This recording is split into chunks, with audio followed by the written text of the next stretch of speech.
Pues muchísimas gracias, buenos días a todos. Vamos a comenzar entonces con nuestro tema. Si me permiten, lo voy a dejar de esta manera, no lo voy a compartir en pantalla completa para poder tener un poquito a este lado la guía de lo que va a seguir en el tema, ¿no? Y poder enfocarme un poquito más.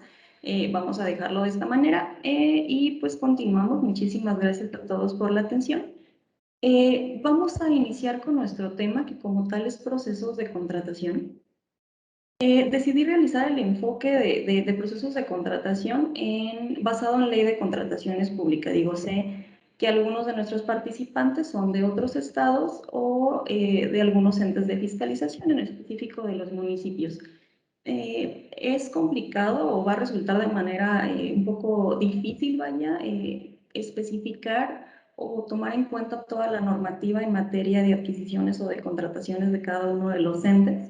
Digo, partiendo de que, bueno, hay algunas contradicciones, inclusive en sus reglamentos, o hay algunos fiscalizados, pues, que no tienen como tal un reglamento de contrataciones o de enajenaciones, perdón, de adquisiciones, como se llama, y entonces por eso decidimos enfocarlo en ley de contrataciones, ¿no? Digo, a reserva de que si alguno tiene una duda de manera específica con su normativa, claro, lo podemos atender, obviamente habría que verificar su norma, y dar respuesta. Lo más probable es que no se pueda hacer en este momento, pero no hay problema, lo podemos atender sin problema, ¿verdad? Vamos entonces. El día de ayer ustedes ya vieron unas cuestiones que el día de hoy vamos a retomar. Únicamente los vamos a retomar para recordarlas o para aquellas personas que no estuvieron presentes en la capacitación, ¿no? ¿Y qué es lo primero que tenemos que considerar al momento de llevar a cabo un proceso de contratación? Obviamente tenemos que considerar nuestra normativa. Nuestra normativa base va a ser nuestra Constitución, la Constitución Política de los Estados Unidos Mexicanos. En este caso particular va a ser la Ley de Contrataciones. Si se toma en cuenta un contrato de obra pública, bueno, se va a llevar a cabo la Ley de Obra Pública y su reglamento. No vamos a entrarnos en obra pública, pues obviamente ustedes van a llevar un tema específico de la normativa en materia de obra pública. Entonces vamos a enfocarnos en nuestra normativa de ley de contrataciones. Por supuesto, también tenemos que ver ley de presupuesto, que es la que va a determinar cuáles son los montos en los que van a encuadrar estos procesos de contratación. Si hablamos de gasto público, obviamente también vamos a referirnos a la ley para el ejercicio y control de los recursos públicos, y de manera que tal vez algunos podemos decir que, bueno, que esta norma no encuadra como tal en contrataciones públicas, pero también tenemos que ver la ley de responsabilidades administrativas para los servidores públicos. ¿Por qué?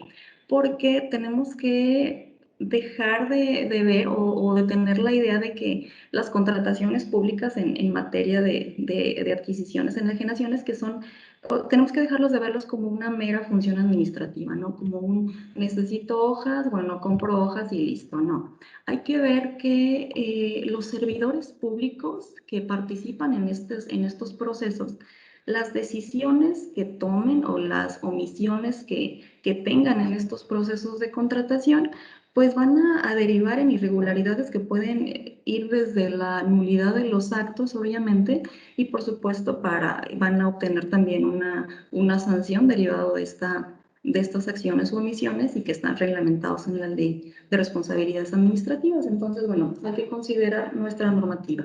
Para el caso también pudiera ser los tratados internacionales. En el caso de licitaciones internacionales, también tenemos que tomarlos en cuenta. Es algo que dejamos a un lado por, obviamente, el hecho de que no se da mucho el caso de licitaciones internacionales, pero bueno, también no lo dejemos de lado. De manera específica, el artículo 134 de la Constitución nos señala cuáles son los principios que rigen el gasto público, ¿no? El artículo 34 nos obliga a mantener una estrategia de manejo responsable de la hacienda pública, ¿no? Nos obliga a todos los servidores públicos que con su función administran recursos, que deberán hacerlo con base en la legalidad, la eficiencia, la eficacia, la economía, la transparencia y la honradez. No nos vamos a detener mucho en esto ya lo vieron, únicamente hacer hincapié en que de manera precisa el artículo 49 la Ley de Contrataciones Públicas, bueno, aparte de citar estos principios como base de los procedimientos de contratación, también señala la concurrencia, la igualdad, la publicidad y la oposición. Estos principios también no nos vamos a detener mucho, ustedes ya el día de ayer los vieron de manera precisa con la licenciada Brenda. Ok. Continuamos con el artículo 134 constitucional, que ya referimos que nos cita los principios que rigen el gasto público, pero también nos dice que las adquisiciones, arrendamientos y enajenaciones de todo tipo de bienes, prestaciones de servicios de cualquier naturaleza y la contratación de obra que realizan se adjudicarán o se llevarán a cabo a través de licitaciones públicas mediante convocatoria pública.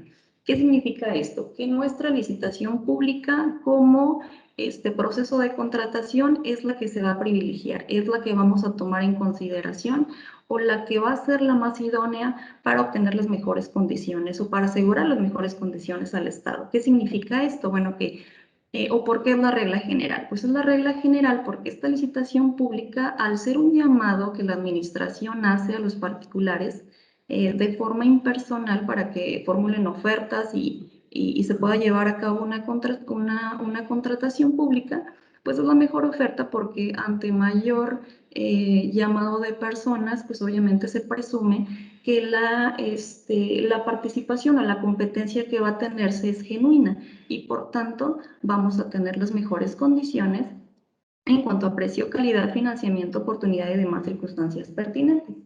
También la misma Constitución nos refiere, bueno, que en el caso en el que estas licitaciones, que decimos es un mandato judicial que tenemos que tomarlo en cuenta, pero que si hay un caso en el que no se consideren o tengamos circunstancias por las que no van a ser las mejores para asegurar estas condiciones, bueno, vamos a señalar entonces otro tipo de procedimientos para poder asegurar estas condiciones de precio, calidad y financiamiento al Estado, ¿no? Que vamos a verlas un poco más adelante. Aquí no sé si puedan ya ver esta tesis, únicamente, no la vamos a ver, únicamente vamos a citarla y lo vamos a dejar como para alguien que lo quiera tomar más adelante o para alguien que quiera tener un poco más de conocimiento en esto, simplemente la citamos de cuáles son los principios. Están estas tesis en las que se citan de manera precisa cuáles son los principios que rigen el procedimiento de acuerdo al 134 constitucional. Esta otra también se la dejamos en los que están los principios distintos que les refería, que citaba el artículo 49, que es la concurrencia, la igualdad, la publicidad y la oposición. Las dejamos aquí únicamente para referencia. Se va a entregar la presentación. Alguno que le interese abundar un poco más en el tema, bueno, aquí lo vamos a tener. Entramos de manera específica a ley de contratación. ¿Cuál es el objeto de esta ley? ¿No? Es regular, controlar, vigilar los actos y contratos que lleven a cabo y celebran los sujetos de esta ley en materia de adquisiciones, enajenaciones, arrendamientos de bienes muebles e inmuebles y de prestación de servicio. ¿Y quiénes van a ser los sujetos de esta ley? Referíamos hace un momento, bueno, que como tal los municipios o algunos de nuestros participantes pues no forman parte o no van a seguir las indicaciones o la normativa o los supuestos que previene esta ley, pero bueno, lo referimos de manera general aplicando obviamente los supuestos a la normativa específica de cada ente. En el caso particular de la ley de contrataciones, pues los sujetos van a ser el Poder Ejecutivo a través de las dependencias, el Poder Judicial, Poder Legislativo, los organismos autónomos y las entidades paraestatales. Estos sujetos de ley van a tener la obligación de expedir los reglamentos necesarios para su cumplimiento. Y un poquito, aquí tengo un problema. La ley de contrataciones públicas también cita o refiere cuáles van a ser las contrataciones públicas que se comprenden en la aplicación de esta ley. Y estas van a ser la adquisición y arrendamiento de toda clase de bienes muebles e inmuebles, la adquisición de muebles que deban incorporarse, adherirse o destinarse a un buen inmueble, la adquisición de bienes muebles que incluyan la instalación, montaje, colocación o aplicación por parte del proveedor, la enajenación de bienes muebles y los servicios de cualquier naturaleza cuya prestación genere una obligación de pago. Señala cuáles van a ser los supuestos de exclusión en la aplicación de esta. los voy a citar nada más rapidísimo porque sé que esto ya lo vieron el día de ayer, únicamente, insisto, es para tener un poquito de antecedente en lo que vamos a ver y para aquellos que no estuvieron presentes en alguna de las capacitaciones. ¿Cuáles son los supuestos de aplicación de esta ley? Los convenios y contratos que celebren entre sí los sujetos de la ley o entre estos y la federación con otras entidades federativas o con los municipios, el servicio de mercado de valores y los prestados por empresa de los sectores bancario, bursátil, de crédito, calificadoras de riesgo, y demás actos regulados por la Ley General de Títulos y Operaciones de Crédito. Obviamente aquí ya nos hace una referencia específica cuál va a ser la normativa a aplicar, por tanto, pues obviamente queda excluida la aplicación de la Ley de Contrataciones. También quedan excluidos los bienes adquiridos o recibidos en consignación por las dependencias para su comercialización a empleados o público en general, contratación de servicios personales bajo el régimen fiscal y honorarios asimilados, los servicios de asesoría, capacitación, estudios, investigaciones, la prestación de servicios conforme a la ley de proyectos de prestación de servicios. De nueva cuenta, pues aquí ya nos refiere cuál es la normativa aplicable a este tipo de servicios, por tanto, de nueva cuenta queda excluida. Vamos ya nada más rapidísimo con los contratos, por ejemplo, de permuta, mutuo, comodato, mandato y donación a favor del Estado, herencias, legados, pues todo esto obviamente va a ser materia de la ley sustantiva civil, no tendríamos por qué aplicar aquí ley de contrataciones públicas. ¿Cuáles son las etapas de estas contrataciones públicas? Hay más etapas, obviamente, ayer lo citaron. Aquí nos falta, por ejemplo, la adjudicación, los contratos, la ejecución y el debido seguimiento a todo esto, ¿no? Pero no los vamos a llevar, o no vamos a citarlos todos porque obviamente nuestro tema se va a centrar en procedimientos de contratación y hasta ahí nos vamos a quedar, pero sí creo que es importante que vayamos, pues, retomando o viendo estas tres etapas previas, ¿no? La planeación, la programación y la presupuestación, que si bien digo, aquí las tenemos pues señaladas de manera lineal, pues realmente estas tres etapas previas a los procedimientos de contratación, pues realmente están o se realizan de manera concurrente, ¿no? De manera conjunta. No puede haber una buena planeación si no tenemos el presupuesto también adecuado, no podemos hablar de una sin hablar de las otras dos, ¿no? O sea, la base fundamental, por ejemplo, de toda adquisición en un proceso específico de planeación y programación, pues es la disponibilidad presupuestal, ¿no? Si se dispone del recurso suficiente y obviamente pues también tener la certidumbre de cuáles son las necesidades específicas del ente, ¿no? O sea, planeamos porque tenemos una necesidad, entonces le digo, estas tres etapas están actuando de manera concurrente, de manera conjunta. Y lo comentaba también ayer la licenciada Brenda, a veces esto se confunde, ¿no? De cómo o de dónde inicia una y otra, pero bueno, las vamos a ver de manera muy general y para poder llegar a este procedimiento de contratación. De manera específica, el artículo 13 de la ley señala que los sujetos de la ley de contrataciones son sujetos a planear, programar, presupuestar y vigilar las actividades.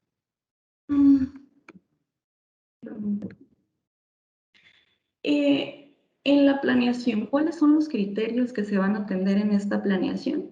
Se van a atender los objetivos, prioridades, políticas, previsiones establecidos en los proyectos, planes y programas del gobierno estatal, los objetivos, metas, previsiones y recursos establecidos en la ley del presupuesto general de egresos del Estado para el ejercicio fiscal que corresponda. Ayer, por ejemplo, comentábamos cuando tenemos una deficiente planeación o una falta de planeación en materia de contrataciones públicas, es una de las causas de los subejercicios en el gasto, ¿no? Entonces, bueno, habría que también prestar atención en esta situación. Los tratados internacionales y demás disposiciones legales y reglamentarias que rigen las acciones y operaciones que prevé esta ley.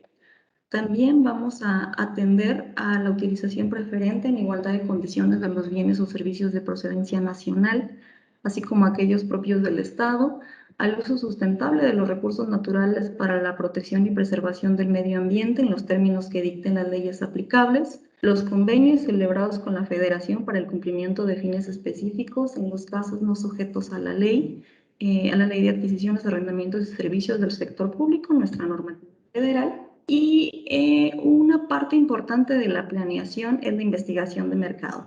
Vamos a verla muy general de nuevo, porque esto ya fue un tema específico de la capacitación del día de ayer, pero insisto, es importante para saber en dónde nos encontramos, ¿no?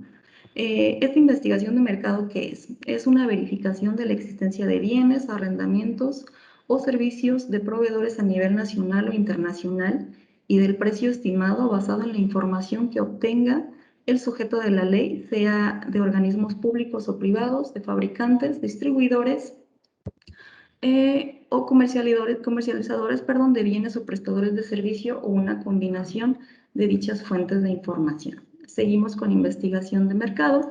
Los sujetos deberán realizar una investigación de mercado sobre las condiciones del bien, arrendamiento o servicio objeto de procedimiento de contratación a efecto de buscar las mejores condiciones para el Estado. Esta parte, las mejores condiciones para el Estado, es nuestra base medular para las contrataciones públicas. Es obviamente lo que se va a ver en todas las capacitaciones que tenga relación con estos procesos de contratación. Lo que se busca es las mejores condiciones para el Estado. La verificación de la existencia de bienes, arrendamientos o servicios, así como de proveeduría a nivel local, nacional e internacional, el precio de referencia basado en la información que se obtenga y el precio no aceptable. Esto ya lo vieron con mucha precisión el día de ayer. ¿Cuál es el propósito de esta investigación de mercado, ¿no? de esta etapa todavía de planeación en la que nos encontramos? Bueno, va a ser determinar la existencia de oferta de bienes y servicios en la cantidad, calidad y oportunidad requeridas. Verificar la existencia de proveedores con posibilidad de cumplir con las necesidades de contratación, conocer el precio de referencia de los bienes, arrendamientos o servicios requeridos al momento de llevar a cabo la investigación, acreditar la aceptabilidad del precio conforme al cual se realizará la contratación correspondiente en términos de la fracción 21 del artículo 4 de la ley. ¿Cuál es esta? El precio no aceptable. Vamos ahora con la otra etapa, la siguiente etapa de este proceso de contratación que van a ser, de las contrataciones públicas, que es la programación. Los sujetos van a realizar la planeación de sus adquisiciones, arrendamientos y contratación de servicios, formulando sus programas anuales y los que abarquen más de un ejercicio presupuestal, considerando las acciones previas y posteriores a la realización de dichas operaciones, los objetivos y metas a corto y mediano plazo, así como los órganos administrativos encargados de su instrumentación, la disponibilidad de los bienes en cuanto a cantidad, calidad, avances técnicos y plazos estimados del suministro, así como los servicios que satisfagan sus requerimientos, los planos, proyectos, normas de calidad, especificaciones y programas de ejecución cuando se trate de adquisiciones de bienes para obras públicas. La calendarización física y financiera de los recursos necesarios, en las adquisiciones, arrendamientos y servicios cuya vigencia rebase un ejercicio presupuestario deben determinar tanto el presupuesto total como el relativo a los ejercicios de que se trata. Los bienes o servicios de uso constante, frecuente o intensivo en el año de ejercicio que sean susceptibles de ser materia de un convenio marco y establecer los bienes y servicios que por su necesidad son irreductibles, así como aquellos que son de importancia alta, media o baja. Es bastante todo lo que tenemos que ver previo a esto. Es un poquito tedioso, pero vamos a tratar de hacerlo lo más ligero y rápido posible. La obligación que se tiene de publicar el programa anual, seguimos en programación. Se va a poner a disposición del público en general a través de la página de internet, a más tardar el 31 de enero de cada año, el programa anual de adquisiciones, arrendamientos y servicios correspondientes al ejercicio fiscal. ¿De qué se trata esta información? Es una mera referencia, no representa una convocatoria ni un compromiso que obligue a los sujetos de la ley a realizar estas contrataciones. ¿Por qué? Porque la ley también prevé la posibilidad de adicionar, modificar, suspender o cancelar alguna de las adquisiciones, arrendamientos o contratación de servicios programados, señalando de manera precisa las causas de dicha modificación. Aquí igual y nada más hacer un pequeño paréntesis de las publicaciones o de las cuestiones que pueden ser materia o que es dable publicar, obviamente, pues el programa, en contrataciones públicas, obviamente. El programa anual es uno de los documentos que se sugiere publicar, o mejor dicho, que se debe publicar. Otras cuestiones, pues obviamente, son las convocatorias, las publicaciones de auditoría también. Hay información que se sugiere no publicar, por ejemplo, los precios de referencia, el presupuesto con el que se dispone, las investigaciones de mercado, que bueno, eso ya es otro tema, pero bueno, y nada más como mero paréntesis para esta parte. Y ahora de manera específica con la presupuestación, esta información para elaborar los presupuestos y programas, las dependencias y entidades están obligadas a remitir a la Secretaría la información correspondiente en los términos y plazos que se fijen para que se puedan prever los recursos correspondientes y elaborar los presupuestos y programas de adquisiciones, arrendamientos y servicios. Esto es lo que comentábamos hace un momento. Estas 3 etapas previas a los procesos de contratación son vaya, están tan ligadas que, insisto, se pueden confundir, pero son de mera importancia para poder llegar a tomar la decisión de la contratación, ¿no? Esto es analizar de manera anticipada todas las condiciones particulares para definir el procedimiento de contratación, respetando siempre, obviamente, los montos o límites establecidos para cada hipótesis o forma de contratación y de manera precisa, pues, viendo cuáles son los supuestos de exclusión para una u otra. Vamos rapidísimo, seguimos con presupuestación.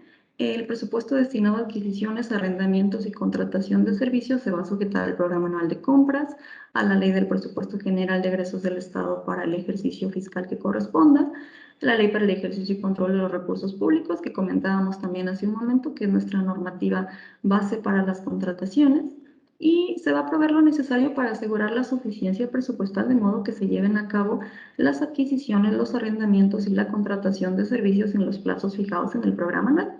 De nuevo, volvemos a las etapas que están todas de manera compleja y actuando de manera conjunta, ¿no? Si no tengo una buena presupuestación, pues obviamente la planeación y la programación también no va a ser suficiente.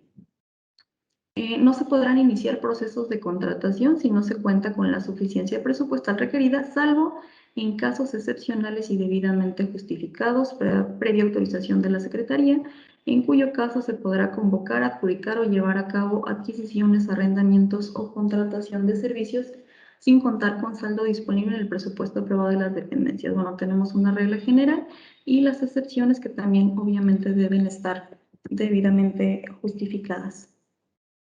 Previo a iniciar el proceso de contratación como tal, vamos a citar cuál es el órgano o cuál es el órgano conjunto que va a llevar a cabo estos procedimientos administrativos de contratación. Va a ser el comité, va a tener el nombre de comité de adquisiciones, o en algunos casos se va a modificar dependiendo de la dependencia en la que nos encontremos, pero el objetivo va a ser llevar a cabo los procedimientos administrativos para la contratación de adquisiciones, enajenaciones o arrendamientos de bienes, así como para la contratación de los servicios que requieran en los términos de la ley.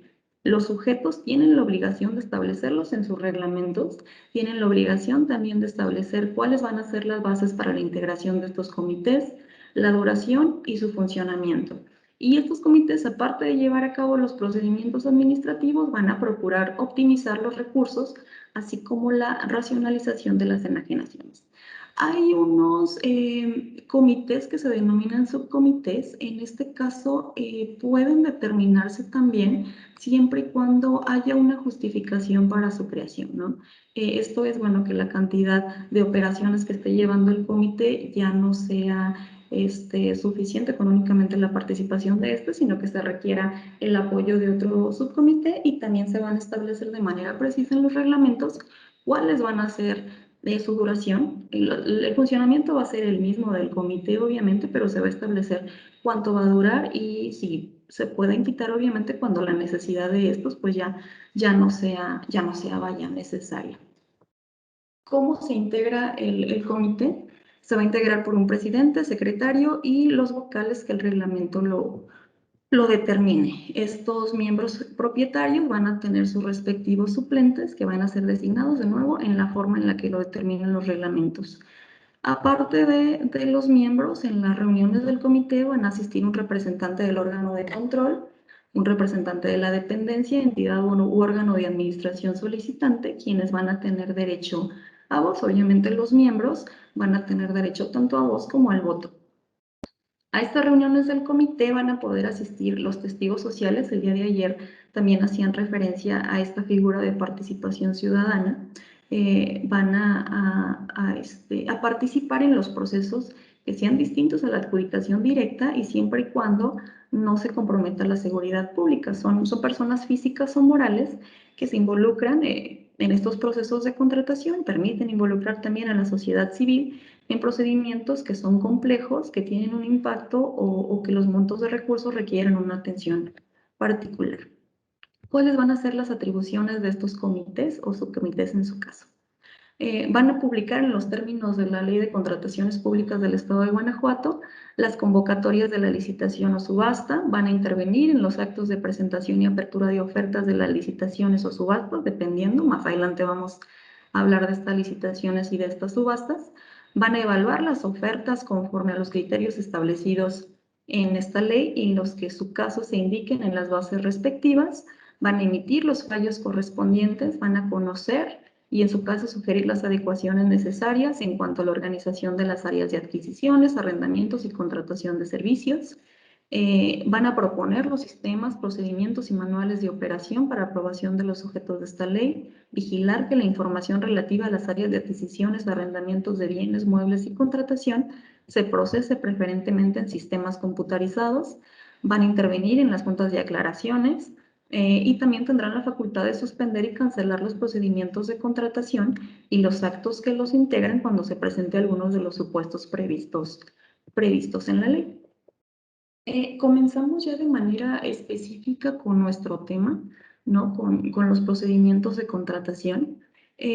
Para las adquisiciones, la ley refiere que van a existir estos tipos. Son la licitación restringida, la licitación pública, que ya lo vimos, es nuestra regla general, conforme al artículo 134, nuestro mandato constitucional, de privilegiar la utilización de licitaciones públicas en los procedimientos de contratación. La adjudicación directa con cotización de 3 proveedores. Y para las enajenaciones tenemos la subasta y la adjudicación directa.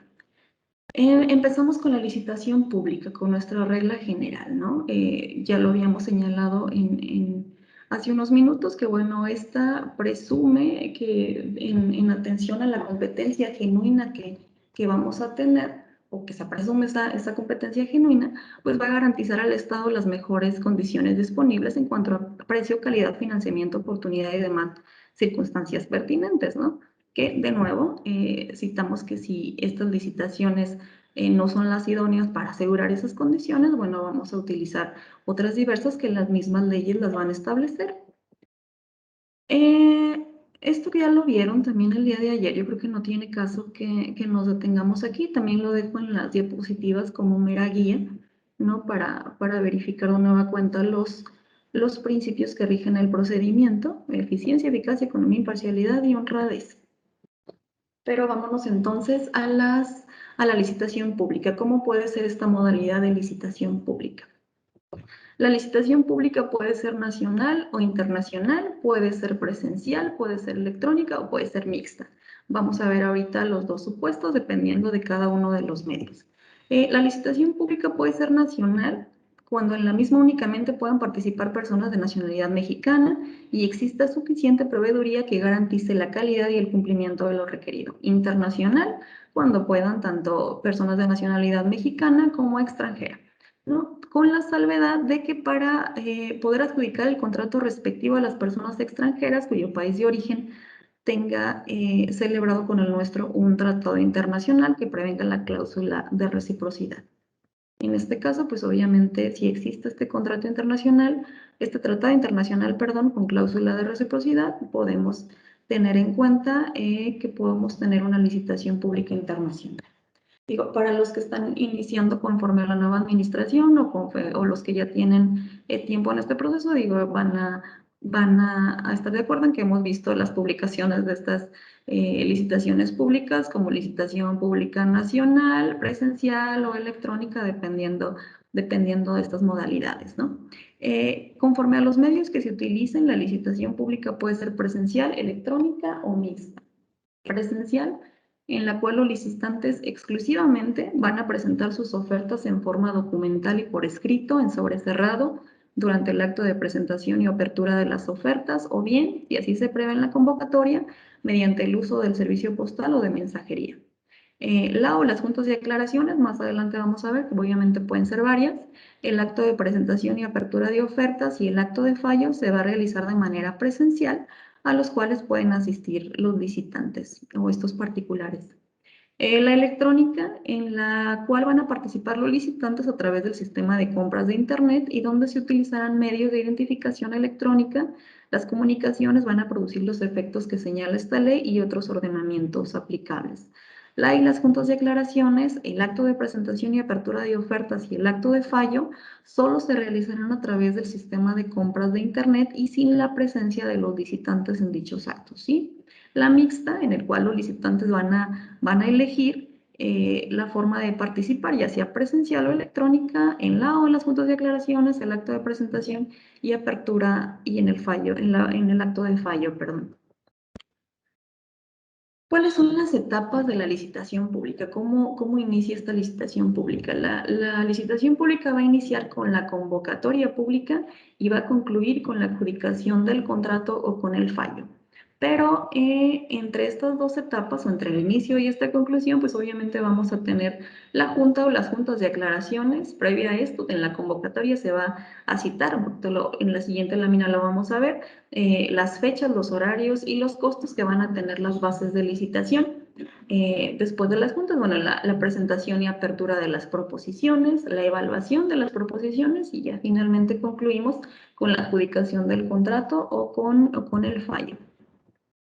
¿Qué va a contener esta convocatoria? La ley es muy extensa en cuanto a los temas de convocatoria y las bases de la licitación. Vamos a tomarlas o a precisarlas todas de manera rápida, o al menos así lo voy a intentar porque es muchísimo el tema que cada una de las etapas de los procesos de contratación tiene, pero los vemos. Si queda alguna duda, insisto, lo resolvemos sin problema. ¿Qué va a tener la convocatoria? Bueno, esta convocatoria se puede referir a la celebración de una o más licitaciones. Deberán publicarse cuando menos una vez en día hábil en uno de los diarios de mayor circulación estatal o nacional y en los estrados de la Secretaría, dependencia, entidad y de los órganos de administración según lo determine el comité respectivo. Las convocatorias deberán difundirse a través de medios o redes de comunicación electrónica en los términos de la Ley sobre Uso de Medios Electrónicos y Firma Electrónica para el Estado y sus municipios. ¿Y quiénes van a ser los responsables de esta difusión y publicación? Los comités. Ya lo habíamos citado de manera previa. Antes de entrar a los procesos de contratación como tal, los comités van a ser responsables de esta difusión y publicación de las convocatorias. Si a juicio de los sujetos de esta ley pudieran existir proveedores idóneos fuera del territorio nacional, los comités pueden, por medios electrónicos, notificar estas convocatorias a las correspondientes representaciones diplomáticas acreditadas en el país con objeto de procurar la participación de los posibles proveedores sin perjuicio de que puedan publicarse en los portales electrónicos. Solamente se efectuarán licitaciones de carácter internacional cuando previa investigación de mercado. Aquí vemos de nuevo la importancia de la planeación en las contrataciones públicas. Se justifique que no existe oferta en cantidad y calidad aceptable de proveeduría nacional o cuando el precio sea menor en igual o superior condición de calidad de los bienes. ¿Qué más vamos a tener? Bueno, se va a tener en este contenido de las convocatorias el nombre de la convocante, el número de convocatoria, objeto de la licitación, la descripción genérica, cantidad y unidad de medida de los bienes, la indicación de los lugares, fechas y horarios en que los interesados podrán obtener las bases y en su caso el costo y la forma, el pago de las mismas, perdón. Fecha y hora de la celebración de las juntas de aclaraciones, el acto de presentación y apertura de ofertas, y la licitación va a ser presencial, electrónica o mixta, es lo que comentábamos hace un momento. Y el señalamiento de la forma en la que se deberán presentar las ofertas. Bueno, aquí tenemos todavía muchas más, se las dejo en las diapositivas para no hacer cansado la exposición. La convocatoria va a señalar de manera precisa el lugar, la fecha y el costo que van a tener estas bases de licitación, ¿no?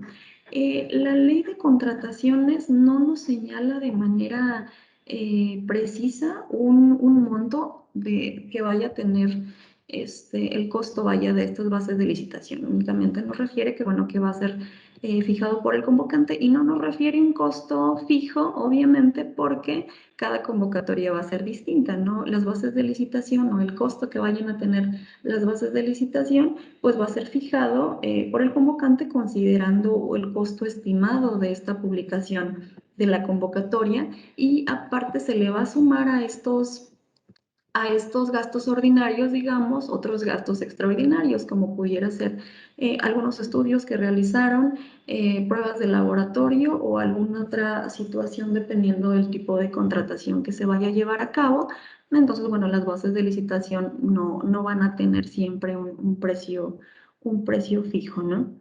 Inclusive, por ejemplo, lo vamos a ver más adelante, para la licitación restringida pueden ser gratuitas, pero también se va a tener que señalar en la invitación si ese es el caso. Ya no sería una convocatoria, sería una invitación, pero ahorita lo vemos. En las bases de licitación, bueno, van a tener un costo, la denominación del sujeto también se debe contener. Va a haber similitudes, obviamente, entre la convocatoria y las bases de licitación. Se va a señalar la forma en que deberán acreditar la personalidad quienes deseen participar, la fecha y hora de la junta de aclaraciones, la fecha y hora para la presentación y apertura de las ofertas o posturas, la notificación del fallo y la firma del contrato, el señalamiento de que será causa de descalificación la comprobación de que algún proveedor haya acordado con otro u otro los precios de los bienes, así como el incumplimiento de algunos de los requisitos establecidos en las bases. En esta parte me gustaría hacer un pequeño paréntesis para aquellas personas que están iniciando con las nuevas administraciones.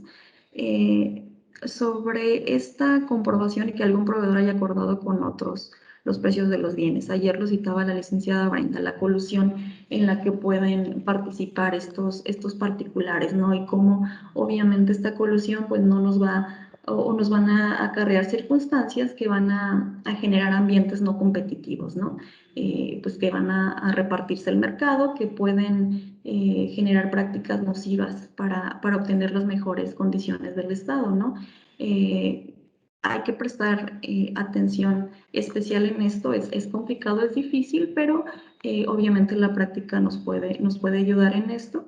Y habría que verificar cuando los proveedores están presentando ofertas ficticias, ¿no? Cuando hay supresión de ofertas, cuando hay rotación de ofertas también, habría que prestar atención. Por ejemplo, en las ofertas ficticias, estas se aparenta una competencia, pero los oferentes se ponen de acuerdo para presentar ofertas muy altas, ¿no? Para que no puedan ser aceptadas o que contenga algunos términos especiales que van a ser inaceptables para el comprador y precisamente con estas ofertas altas pues pudiera darse otra práctica de colusión que es la que les comentaba, que es la rotación de ofertas, ¿no?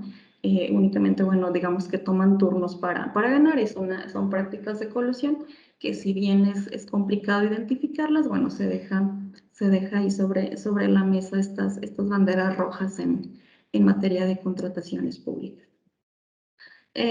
Otro contenido de las bases de licitación, bueno, que los procedimientos para la formalización, se va a señalar, perdón, el procedimiento para la formalización del contrato y la indicación de que el licitante que no firme el contrato conforme a lo establecido será sancionado en los términos de esta ley. Aquí nos vamos a remitir al artículo 42 de la Ley de Contrataciones, que esta sanción va a ser un impedimento para participar en los procesos de contratación. Si no se formaliza el contrato, obviamente por una cuestión que sea del licitante, se puede sancionar con el impedimento que no participe en unos procesos de contratación subsecuentes. ¿Qué más se va a tener en la base de licitación? El plazo, lugar y condiciones de entrega de los bienes. Vamos, aquí se me traba un poquito. ¿Es posible la modificación de las convocatorias o las bases de licitación? Sí. El comité lo realizará y siempre que con ello no tenga por objeto limitar el número de participantes, podrá modificar los plazos u otros aspectos establecidos en la convocatoria o en las bases de la licitación, cuando menos con 2 días naturales de anticipación a la fecha señalada en la convocatoria para la celebración del acto de presentación y apertura de ofertas y nunca posterior a la junta de aclaraciones, siempre que tratándose de la convocatoria, las modificaciones se hagan del conocimiento de todos aquellos que hubieran adquirido las bases, por escrito o por medios remotos de comunicación. Y en el caso de que las modificaciones de las bases de licitación se den la misma difusión que se le haya dado en la documentación original.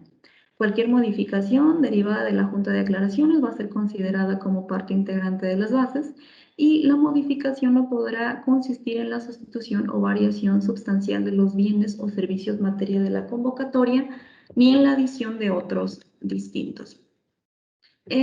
Vamos ahora con la junta de aclaraciones y visita de los sitios o juntas, porque obviamente puede llevarse más de una y aquí entraría también uno de los supuestos de modificación de las convocatorias o base de las licitaciones. Se pueden modificar los plazos en atención a que, bueno, ya se están llevando a cabo más de una junta de aclaraciones o que van a llevarse todavía 2 o 3 o las que sean necesarias para que no quede duda sobre la situación de los bienes o servicios a contratar. Las juntas de declaraciones se van a llevar a cabo por los comités, quienes deberán ser asistidos por un representante del área técnica o usuaria de los bienes, arrendamientos, servicios objeto de la contratación. Esto obviamente, bueno, nos vamos a un tema, por ejemplo, de tecnologías de información. Los comités, pues al final del día no van a estar obligados a conocer sobre especificaciones relativas a tecnologías de información, ¿no? En el caso de una contratación de un hardware, de un software, ya sea de servicios o como sea la compra o una adquisición, pues obviamente requieren que sean asistidos por estos representantes para que puedan también tener conocimiento sobre lo que se va a contratar. También en la Junta de Aclaraciones, las solicitudes de aclaración van a enviarse o podrán enviarse a través del sistema de compras de Internet, por otros medios electrónicos o entregarlas personalmente, dependiendo del tipo de licitación de que se trate, a más tardar 24 horas antes de la fecha y hora en que vayan a realizarse la Junta de Aclaraciones.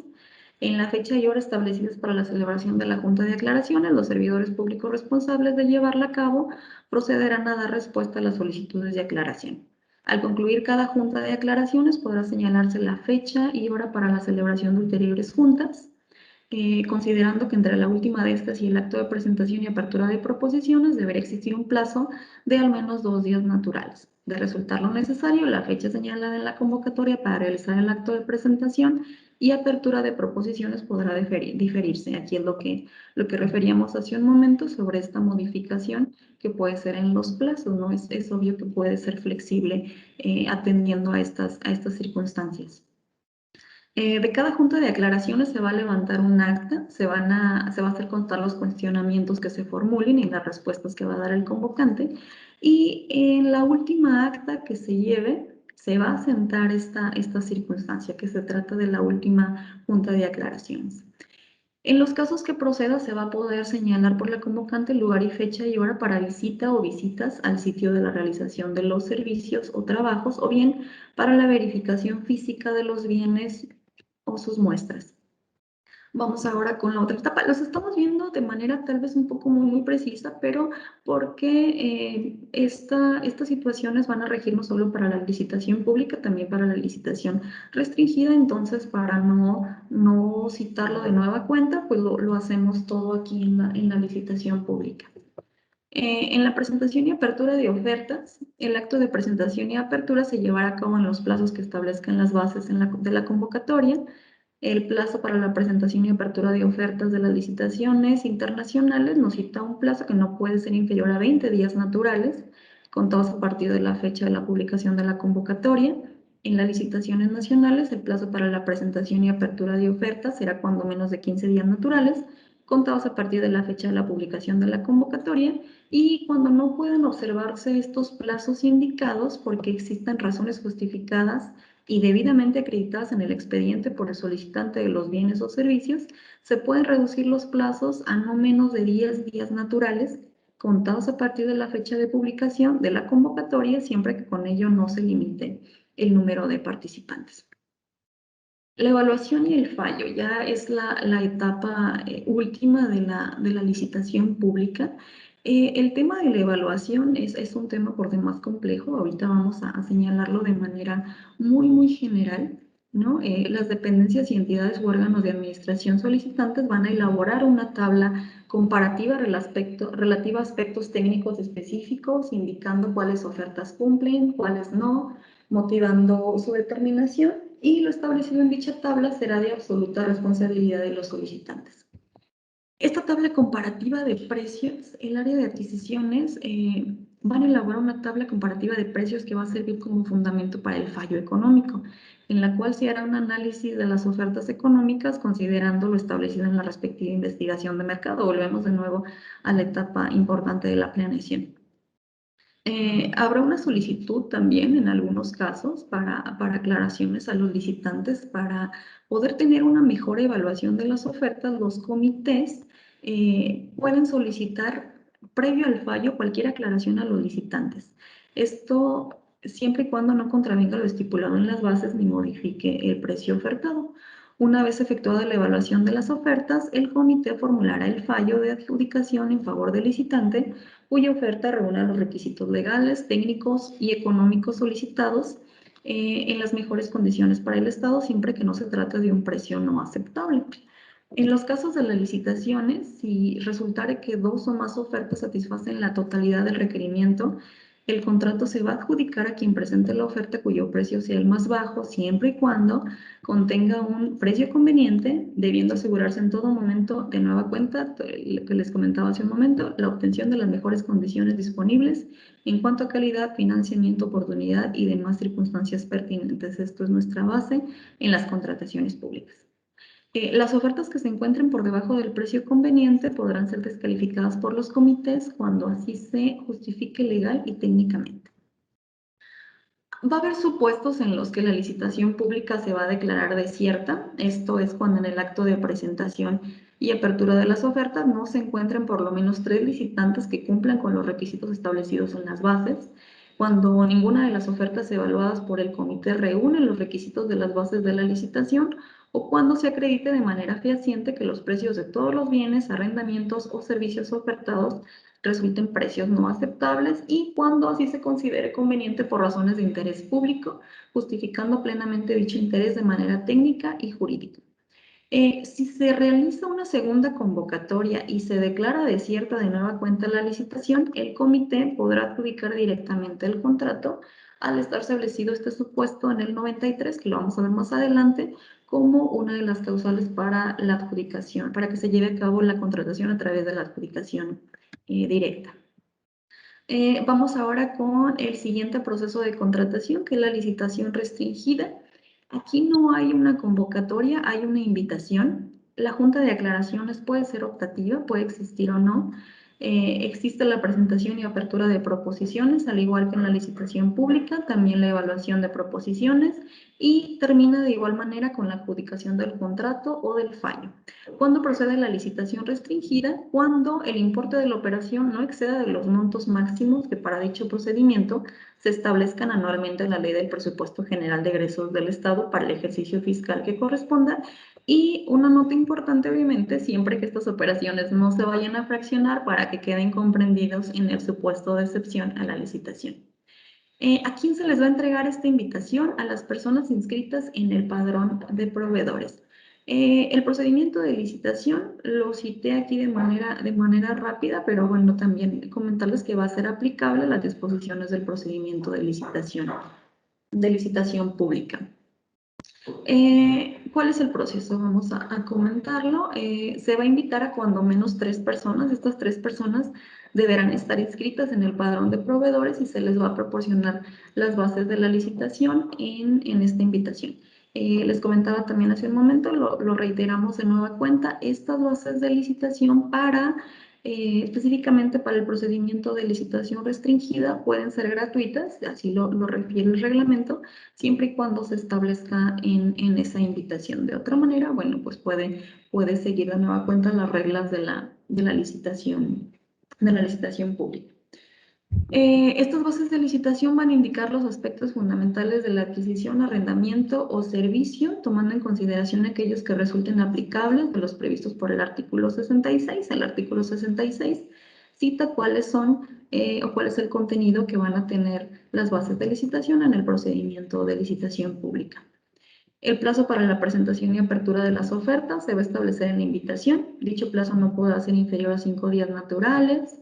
La apertura de ofertas deberá efectuarse cuando se tenga como mínimo 3 en sobres cerrados que podrán abrirse sin la presencia de los licitantes. El comité llevará a cabo el análisis y evaluación de las ofertas presentadas siempre que exista un mínimo de 3. El comité emitirá el fallo de adjudicación en el plazo que se establezca en la invitación y comunicará a los licitantes en el mismo. Y si ven aquí en esta parte, no hace referencia realmente a una junta de aclaración, es optativa, es lo que comentábamos hace un momento, se sigue las disposiciones de la licitación pública que prevé la ley de contrataciones. Otra situación específica de esta línea es que, bueno, en el caso de que el procedimiento de licitación restringida no se presenten ofertas o no se presenten 3 ofertas o todas las presentadas sean desechadas, el comité o subcomité va a proceder a declararlo desierto y deberá realizar una segunda invitación, excepto cuando dicho procedimiento derive de una licitación declarada desierta por segunda vez.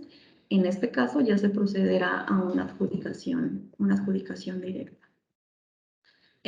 Aquí tenemos los montos mínimos y máximos para las adquisiciones y arrendamientos y contratación de servicios. Creo que lo hubiera dejado un poco más adelante, pero bueno, aquí lo tenemos ya para advertirlo. La adjudicación directa va a ser de tal monto a tal monto, la adjudicación directa con cotización a 3 proveedores en tanto y tanto, la licitación restringida y la licitación pública. Aquí tenemos pues obviamente los montos que se van a respetar independientemente de las causales que posteriormente se puedan generar.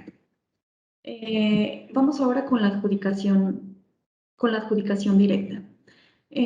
La adjudicación directa es el procedimiento administrativo a través del cual los sujetos de esta ley o los comités o subcomités, dependiendo, asignan libremente a una persona un contrato para la adquisición, arrendamiento o enajenación de bienes y para la contratación de servicio. Conforme a lo señalado por el artículo 27, va a ser procedente la adjudicación directa cuando el importe de la adquisición, arrendamiento o servicio requerido encuadre en los montos que para esa modalidad se establezca en la Ley del Presupuesto General de Egresos o cuando se actualice alguna de las causales de excepción que prevé el artículo 97. Una de las causales que ya hemos dicho en varias ocasiones es, bueno, obviamente cuando se declare desierta una licitación por segunda ocasión. Estos son todos los supuestos que contempla el artículo 93 en materia de adjudicación directa. Dice que, bueno, que los comités previo acuerdo de su órgano de administración van a poder autorizar y adjudicar contratos sin llevar a cabo las licitaciones que establece esta ley en los supuestos siguientes. El primero, insisto, es el que hemos estado hablando ya de manera reiterativa, ¿no? Cuando se declare desierta una licitación o partida por segunda vez, bueno, procederá la adjudicación de manera directa, los comités lo van a realizar de esta manera. Cuando el conocimiento público de las especificaciones pudieran afectar la seguridad pública del Estado o municipios, comprometer información confidencial o reservada, bueno, se va a preferir realizar la adjudicación directa sobre otro tipo de contratación. Cuando se trate también de bienes perecederos, productos alimenticios básicos o semiprocesados, bienes usados, con excepción de los vehículos de motor. Esta es una de las observaciones que, bueno, que me ha tocado con mayor, la he visto con mayor uso en las, ¿cómo se llaman? Las contrataciones públicas. Digo, ustedes ya más adelante van a tener una capacitación específica de las observaciones más recurrentes, pero bueno, este es uno de los supuestos más recurrentes en observaciones que a mí me ha tocado, las adjudicaciones directas, que no se hace una adecuada justificación del por qué se va a realizar de esta manera. Un poquito más en la siguiente lámina les voy a exponer ese dictamen que tienen que emitir. Generalmente eso es lo que no se hace. No sé si vaya a ser parte de la siguiente capacitación. A mí me ha tocado ver eso en materia de revisión En el área de jurídico, obviamente ya en cuestiones de la Auditoría Especial de Cumplimiento Financiero, pues pueden tener más observaciones que no se liguen directamente al supuesto que les estoy planteando, pero bueno, ya lo verán ustedes un poco más adelante con el siguiente tema. También se va a adjudicar de manera directa cuando el diseño o fabricación de un bien que sirva como prototipo para producir otro sin cantidad necesaria para pruebas, cuando se trate de bienes provenientes de personas que por su estado de liquidación, intervención judicial o disolución ofrezcan condiciones excepcionalmente favorables, pues obviamente que el precio y la entrega puede ser mucho más baja que en el mercado, y la entrega pues también puede ser de manera inmediata si ya estamos frente a una liquidación o a una disolución de una sociedad, ¿no? Por ejemplo, están intervenidos de manera judicial, bueno, pues también es obvio que se van a presentar condiciones favorables para que pueda realizarse esa adjudicación. También cuando se trate de bienes muebles necesarios para la operación de unidades de negocios, ¿qué más? Cuando por razón de monto resulte inconveniente realizar licitación en función de la oportunidad de que se trate, en cuestiones específicas del Instituto Electoral, previo acuerdo de su Consejo General, exclusivamente tratándose de adquisición de boletas. Cuando aquí, bueno, pues obviamente ya tendría que hacerse de manera necesaria la adjudicación directa cuando pues solo puede adjudicarse a una persona, ¿no? Por ser titular de marcas, patentes u otros derechos exclusivos, bueno, aunque se pretenda o se quiera seguir la regla general de la licitación pública para obtener las mejores condiciones al Estado, pues es obviamente imposible realizarlo cuando es una única la persona que tiene esta titularidad o la patente de las marcas, ¿no? También cuando se peligre o altere el orden social, la economía, los servicios públicos, la salubridad, la seguridad, etcétera. Cuando no existan por lo menos 3 proveedores, cuando se haya rescindido el contrato o no se haya formalizado por causas imputables al proveedor, en contratos específicos que deriven de contratos marcos, pues podemos realizar una adjudicación directa. Se va a contratar con personas, no es nada más así como que ya quiero realizarlo, encuadro en estos supuestos, sino que vamos a tener que también cumplir con otros requisitos, ¿no? Que estas personas a las que se va a adjudicar de manera directa, pues que cuenten con capacidad de respuesta inmediata, así como con los recursos técnicos, financieros y demás que sean necesarios y cuyas actividades comerciales o profesionales estén relacionadas con los bienes o servicios objeto del contrato a celebrarse.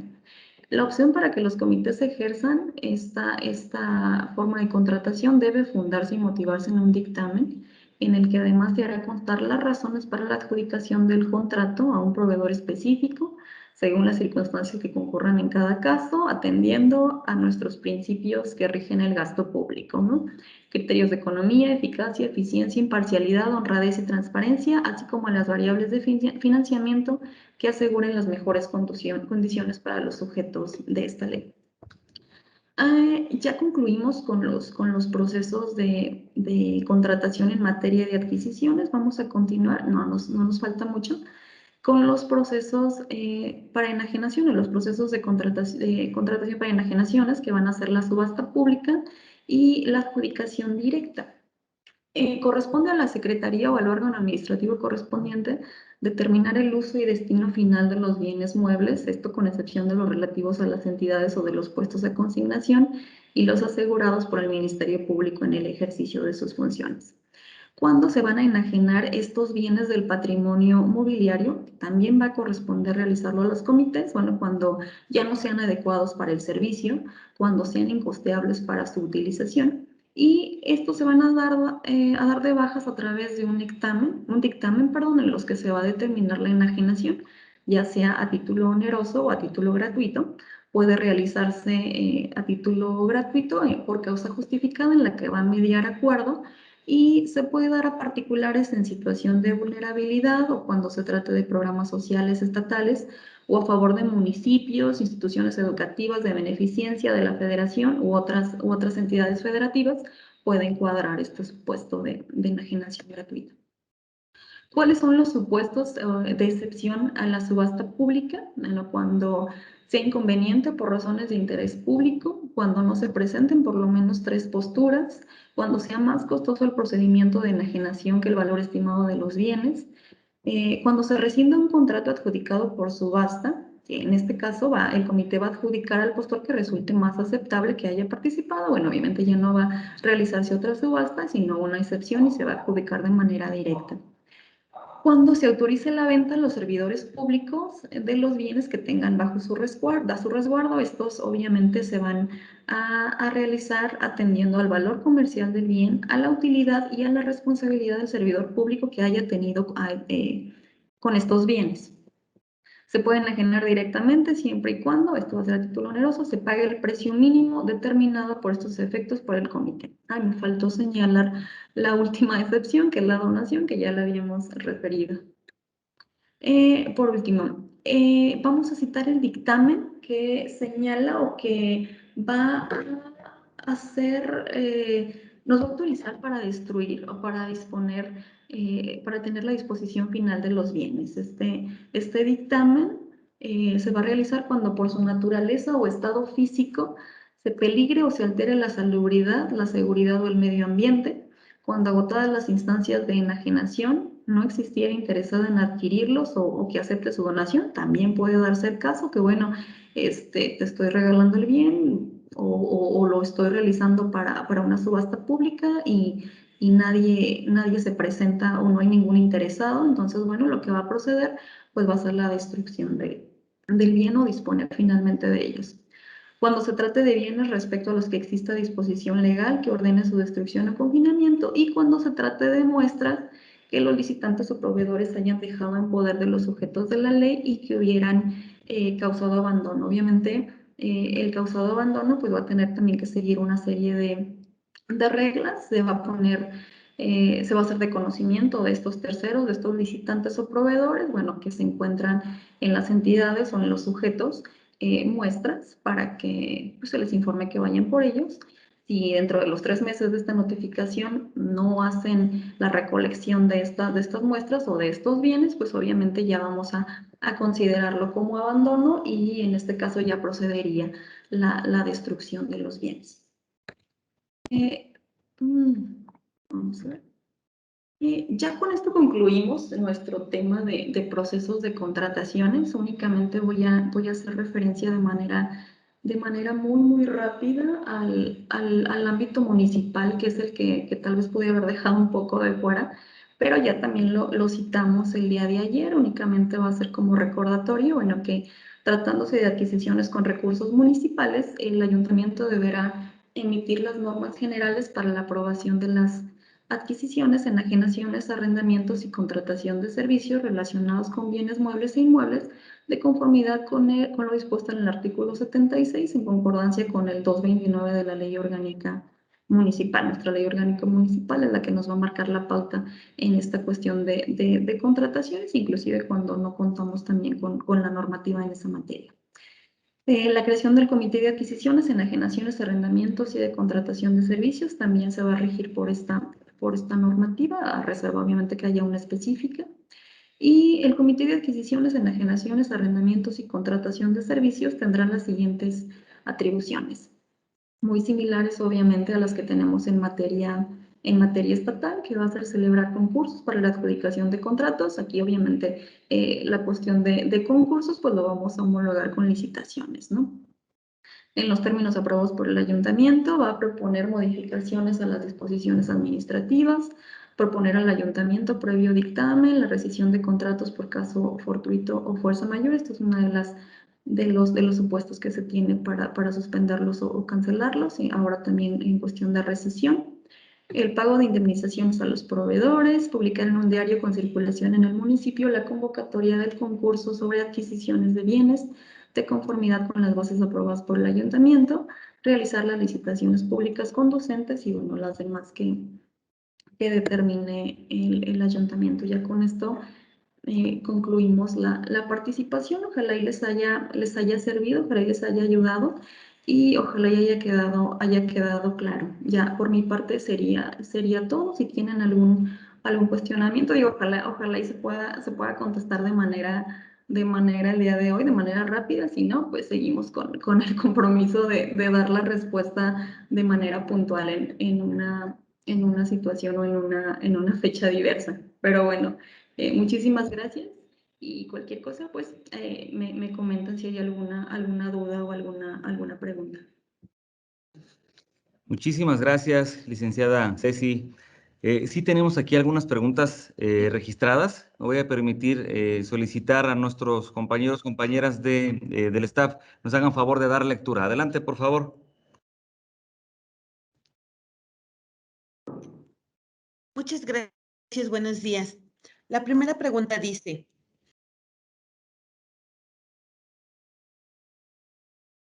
establecer un costo de acuerdo al artículo 66, ¿no es una limitante para conseguir más opciones? El artículo 66 es lo que citábamos sobre las bases de licitación. No sé si la pregunta va enfocada a licitación pública o licitación restringida.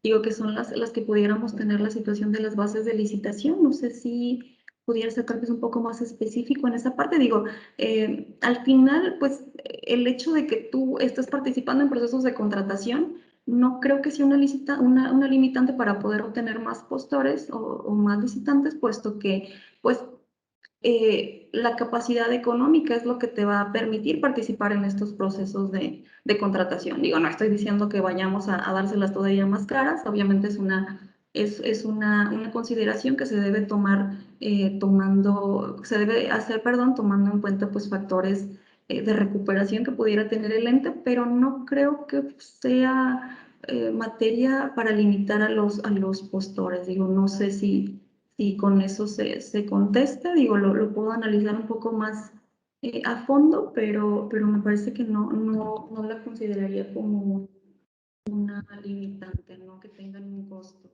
Yo al final pues insisto en esa parte, ¿no? Los proveedores pues deben tener una capacidad suficiente para responder. Muchas gracias. Vamos a la siguiente pregunta, por favor. Gracias.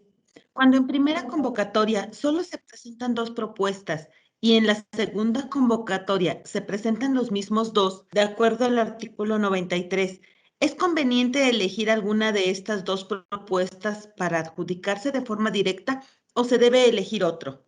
No seas malita, ¿me pudieras repetir otra vez la pregunta? Porque me parece que escuché que en la primera convocatoria se presentan únicamente 2 postores.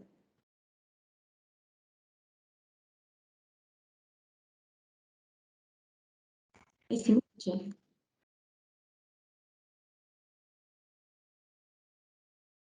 Bueno, si no me escucha, me parece que más o menos por ahí lo entendí. Digo, si pudiéramos realizarlo, sí. Si estos si se cumplió de manera técnica, si cumplieron técnicamente, lo pueden realizar. Y si los precios también son aceptables, que ustedes ya lo veían el día de ayer, con los precios de mercado, creo que sí pudiera ser viable que se pueda determinar con base en el artículo 93 que se acepte uno u otra. No veo inconveniente en ese punto.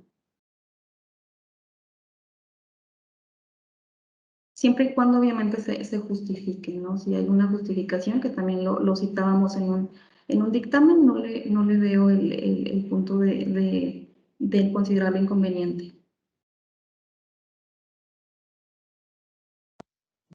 Gracias, Ceci. La siguiente pregunta, por favor. Bien, la siguiente dice, hablando de obra pública, si durante el proceso de revisión de una propuesta de licitación se encuentran detalles que no afectan la solvencia técnico-económica y se determina que de manera global la propuesta es viable y se asigna el contrato, ¿se tienen que ajustar los precios unitarios que se detectan fuera de mercado durante la revisión? Y de ser así, ¿esto sería durante el proceso de revisión, previo al fallo o ya durante la contratación y ejecución de la obra? Esa pregunta, la verdad, sí la voy a dejar abierta para el tema específico de obra pública. No me gustaría dar una respuesta, obviamente, enfocada a eso, porque hay una presentación especial, obviamente, que se va a realizar no solamente de ley de obra pública, sino también de precios unitarios. Entonces, creo que ahí es donde pudieran hacerse esas observaciones. Si me permiten esa dejarla fuera precisamente por la participación específica que van a tener algunos compañeros en ese punto. esas precisiones creo que sí, que es mejor dejarlas para ese tema en particular.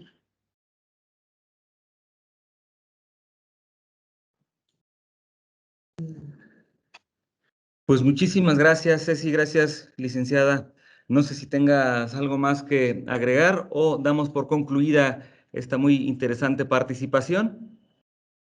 No, sería todo de mi parte. Digo, si quedan algunas preguntas pendientes, pues obviamente ya las atenderé en la forma en la que ustedes me señalen. Y pues muchísimas gracias por su tiempo y por su atención. Espero haber apoyado en algo. Muchísimas gracias.